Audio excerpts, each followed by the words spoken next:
Marwadi university మంచి భవిష్యత్తు కోసం తెలుగు విద్యార్థులు ఇష్టపడే యూనివర్సిటీ. కాల్ 9059052378 9059052379.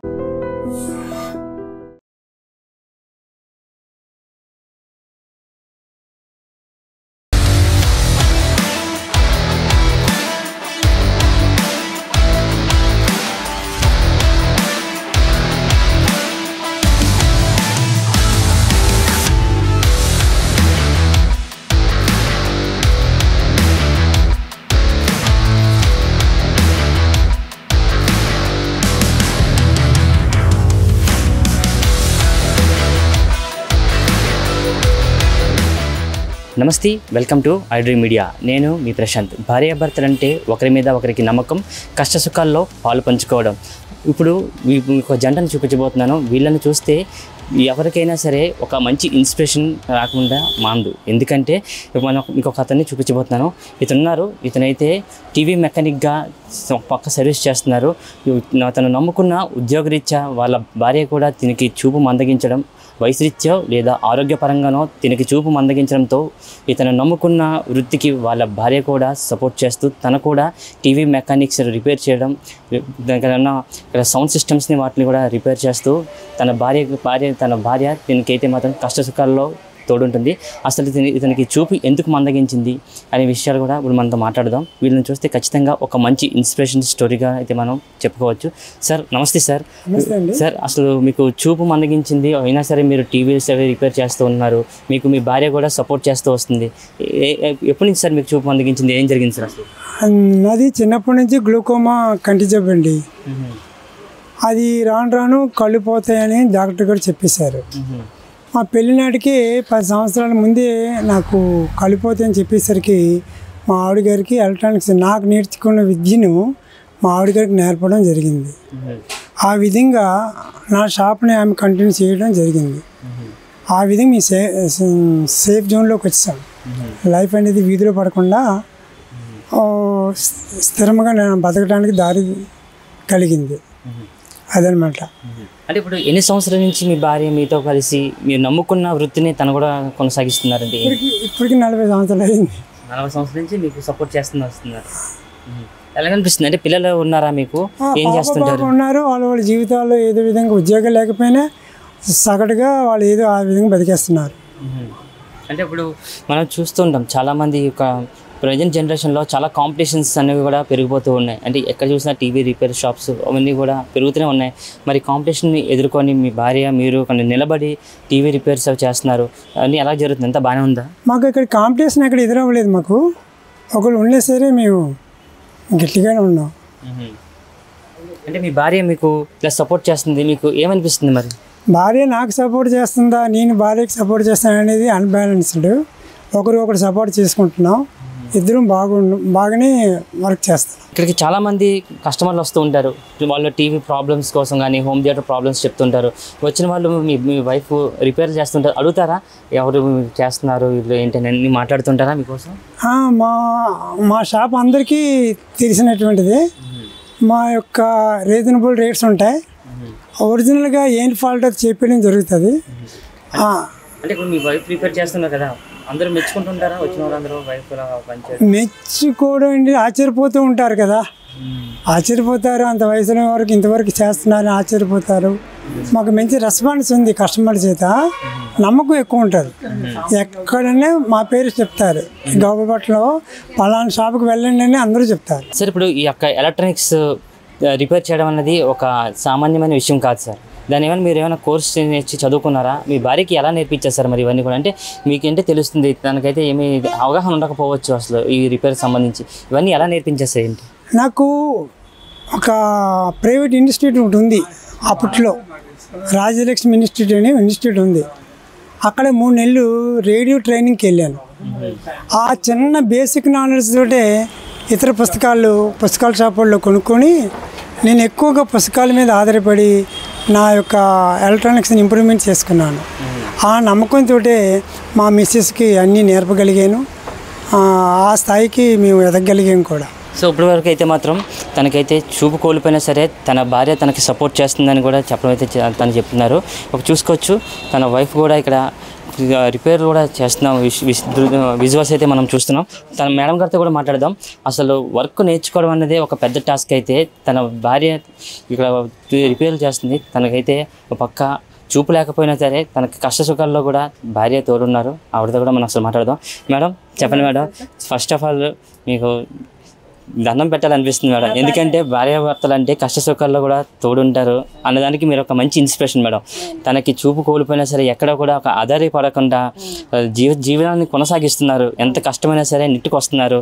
ఎప్పటి నుంచి మీరు సార్కి సపోర్ట్ చేస్తూ వస్తున్నారు మేడం? 1984 నుంచి అతను ఇన్స్టిట్యూట్లో నేర్చుకుని వచ్చి షాప్ పెట్టుకున్నాక తనకి హెల్ప్గా నేను షాప్కి వచ్చేదాన్ని. షాప్కి వచ్చి అతను ఏది చెప్తే అది చేస్తూ సర్క్యూట్లు గీస్తూ అది మాకెందుకు నాకు ఈ పని అబ్బిందంటే బాగా అతను పగలంతా ఇక్కడేమో ప్రాక్టికల్ జరిగేది, నైట్ అంతా రాత్రులు బుక్స్ చదువుకుండే వాళ్ళము. ఇదే షాప్ మాలని నాకు ఇక ఖాళీ ఉండకుండా పిల్లల్ని ఎలా పెంచుకోగలుగుతాను, ఒక దగ్గరికి వెళ్తే మనకి ఎవరు చూడరు, మనం కష్టపడినా డబ్బులు చేతికి రావు, ఒకరి కింద పని చేయడం నాకు ఇష్టం లేక ఈ పిల్లల్ని చూసుకోవచ్చు, ఈ పని నేర్చుకోవచ్చు అంటూ నేను ఇంక బయటికి వెళ్ళకోకుండా ఈ పిల్లల్ని చూసుకుంటూ నేను పిల్లల్ని పెంచుకుంటూ అప్పటికి మా పిల్లలు చిన్న పిల్లలు, సంవత్సరం అబ్బాయి, బాబుకి ఏమో అప్పుడు సంవత్సరం, పాప 2 నెలల పిల్ల. ఇలాగే వాళ్ళని పెంచుకుంటూ ఈ తోడుగా అంటే బయటికి వెళ్ళకోకుండా పిల్లల్ని చూసుకుంటూ ఇక్కడ ఉండొచ్చని నేను ఈ పని నేర్చుకున్నాను. పక్క చూస్తే షోల్డరింగ్ చేయాల్సి వస్తుంది, మరో పక్క వైర్లు జాయిన్ చేయాలి, అసలు ప్రాబ్లం ఏంటి అనేది తెలుసుకోవాలి. ఇవన్నీ నేర్చుకుంటే చాలా కష్టంతో కూడుకునే పని కదమ్మా. మరి ఎలా నేర్చుకోవాలనిపించింది? మరి నేను మెట్రికులేషన్ చదువుకున్నాను కాబట్టి ఆ బుక్స్ మేము దగ్గర ఒక 10,000 రూపాయలు ఎలక్ట్రానిక్స్ బుక్స్, ఆబీ బుక్స్ అన్నీ చాలా బుక్స్ చదువుకుండే వాళ్ళం. నైట్ అంతా బుక్స్, పగలంతా ఇక్కడ ప్రాక్టికల్. దాని మూలని ఇక అన్నీ ముందుకి అప్పుడు టేప్ రికార్డులు, రేడియోలే ఉండేవి. ఇప్పుడు టీవీల దాకా వచ్చేసాం. మళ్ళీ టేప్ రికార్డులు పోయాయి, బీసీడీలు పోయాయి, వీసీఆర్లు పోయాయి, అన్నీ ఇప్పుడు పెన్ డ్రైవ్ల దాకా వచ్చేసాం. అప్పుడు మూలం అది ఉండబట్టే, బేసిక్ ఉండబట్టే ఈ రోజుని నిలబడి చేయగలుగుతున్నాం. ఎంతో మంది కస్టమర్లు వస్తుంటారు, మీరు రిపేర్ చేస్తుంటారు కదా, అడుగుతూ ఉంటారా ఏమిటమ్మా మీరు రిపేర్ చేస్తున్నారని? ఆశ్చర్యపోతుంటారు. అమ్మో నువ్వు ఈ వయసులో ఇంకా చేస్తున్నావా, నీకు ఎలా వచ్చింది అది ఇది అంటారు. మా ఆయన బ్లైండ్ అవుతారని ముందు తెలవబట్టే నేను ఇది బయటికి వెళ్తే మనం బ్రతకలేము, పిల్లల్ని చూసుకోలేము, మన దగ్గర మన పని మనం చేసుకుంటే మనం ఒకరికి చేయి చాపకుండా బ్రతకొచ్చు అని. కానీ మొదట్లో మాత్రం చాలా కష్టాలు పడ్డాను. చిన్న పిల్లలు అన్నీ. ఇప్పుడు పర్లేదు, హాయిగా ఉన్నాం. పిల్లల్ని ఒక దారికి చేర్చాం. పిల్లల్ని కూడా ఎలక్ట్రానిక్స్ చేయించాను, ఐటీలు. కానీ నేను ఇంటి దగ్గర లేకపోవడంలో పిల్లలు సరిగ్గా చదవలేకపోయారు. ఇక వెంటనే పెళ్ళిళ్ళు చేసేయమన్నారు, చేశాను. కానీ అవల మట్టుకు వాళ్ళు శుభ్రంగా బ్రతుకుతున్నారు, మేము బాగానే ఉన్నాం.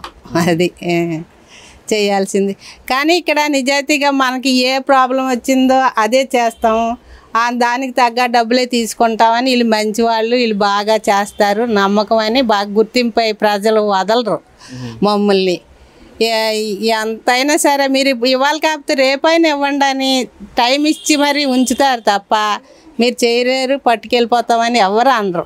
వాళ్ళ సపోర్ట్ కూడా మాకు ఉంది. కస్టమర్ల వల్ల మేము బ్రతుకుతున్నాం, మా వల్ల వాళ్ళ లబ్ధి పొందుతున్నారు. అంటే ఆరోగ్యరీత్యా కూడా సారు ఇంకా చూపు కోల్పోతారని మీకు తెలిసిన తర్వాత మీరు ఫస్ట్ ఎలా రియాక్ట్ అయ్యారమ్మా, ఎలా తీసుకోగలిగారు మరి ఆ విషయాన్ని? ఎందుకంటే ఇప్పుడు మొత్తం భారం అంతా అతని మీద ఉండేది. అంటే టీవీ రిపేర్ చేయడం కానీ, టైం అందరికీ చూసుకోవడం కూడా అన్నీ అతను చేసుకునేవారు. ఇప్పుడు సడన్గా పెద్ద మనిషి ఇప్పుడు చూపు కోల్పోయి ఒక ఈ స్థితిలో ఉంటారు అని తెలిసిన తర్వాత మీకు ఎలా తీసుకున్నారు, ఏం చేశారు ఆ టైంలో?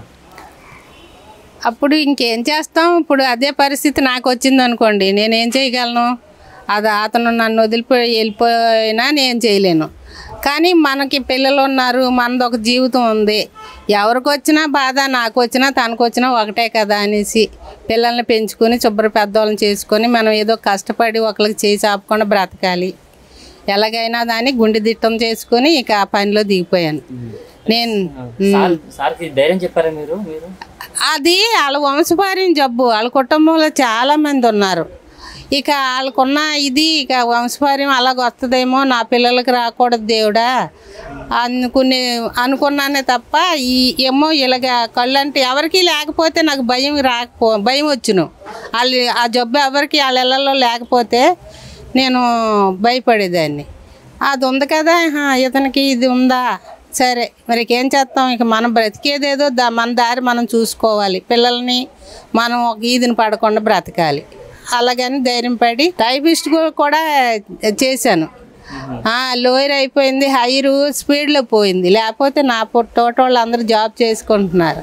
ఇప్పుడు పిల్లల మీద ఆధారపడకుండా అంటే ఎవరి మీద కూడా మీరు డిపెండ్ అవ్వకుండా మీరు ఓన్గా పెట్టుకొని బిజినెస్ చేస్తున్నారు.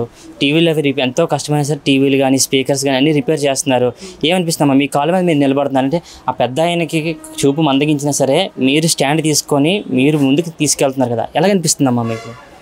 నాకేం అనిపించదు, ఫ్రీగా ఉంటాను, మన పని మనం చేసుకుంటున్నాం, మన బిడ్డలు మనం చూసుకుంటున్నాం, మనం అందరం శుభ్రంగా ఉన్నాం, ఆరోగ్యంగా ఉంటున్నాం, ఒకరికి చేయి చెప్పుకొని బ్రతుకుతున్నాం, అదే చాలు అనుకుంటాను అంతే. అంటే ఇప్పుడు చూస్తే టెక్నాలజీ పెరిగింది, అంటే ఇలా యూట్యూబ్ ఓపెన్ చేస్తే ఎలా రిపేర్ చేయాలని తెలిసిందే. కానీ అప్పుడు టెక్నాలజీ లేని టైంలో మీరు అవన్నీ నేర్చుకుంటున్నారు. అందులో కూడా అదే చూపు ఉన్నా సరే ఎంతో నేర్పిస్తే కానీ నేర్చుకోవడానికి అర్థం కాని విషయాలు, ఈ వైరింగ్ కలపడం కానీ ఇవన్నీ కూడా. కానీ మీకు ఆ టైంలో మీకు అర్థం చేసుకున్నారంటే ఎలా అమ్మా? నాకు అర్థం చేసుకోవాలంటే అతను మంచి శిక్షణ ఇచ్చేవాడు నాకు. నువ్వు ఇలా చూడాలి, ఈ సర్క్యూట్ ఇలా వోల్టేజ్లు వెళ్తాయి, ఇది ఇలా ఉంటుంది, దీనికి ఎంత వోల్టేజ్ ఉంటుంది, ఇక్కడ ఇది ఇలా వెళ్ళాలి అని రాత్రి పగలు నిద్రపోకోకుండా నన్ను చాలా ఇంప్రెషన్ చేసి నేర్పించారు ఆయన. దానికి పట్టుదల. మళ్ళీ కస్టమర్ల ముందు నువ్వు ఎద్దులాగున్నావు, నేర్చుకోలేవా, ఇలాగంటే నాకు కోపం వచ్చి నాకు రాకపోవడం ఏంటి అని ధైర్యంగా ఇంకా నేను రెట్టించి నేను ఎందుకు నేర్చుకోలేకపోతున్నాను అని పట్టింపుతోటి అలా చేసేదాన్ని.